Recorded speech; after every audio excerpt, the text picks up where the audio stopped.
Moving on to other news tonight, and 4,000 jobs are in the balance in Chester as the biggest private sector employer plans to leave the city.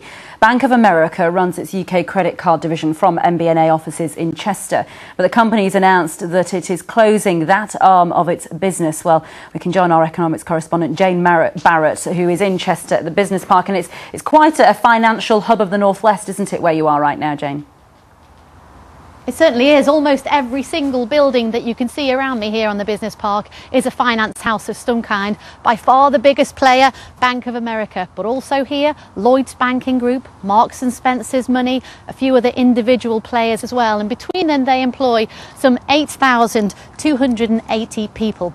But over the past 2 years there's been losses in this sector of 2,070 jobs. That's about 20% of the sector. Huge losses. The last thing they want are any more job losses here at Bank of America. So tell me a bit more about the Bank of America and what kind of jobs may well be affected now.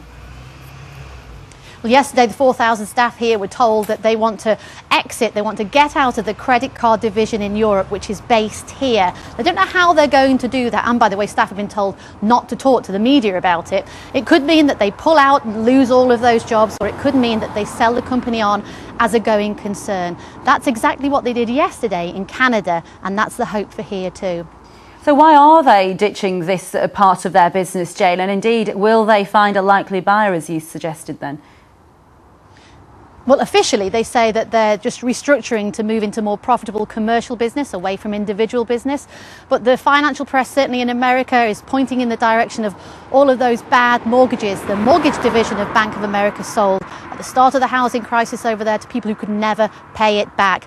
Are they likely to find a buyer for this business? Well, let me just tell you that at the start of the year, Barclaycard bought Egg credit card company, and they bought it as a going concern. But at the end of this year, they will close down Egg's head office in Derby with a loss of 600 jobs. The hope is that history won't repeat itself here in Chester. Back to you in the studio. Thank you very much, our economics correspondent Jane Barrett there. Now more news from around the region.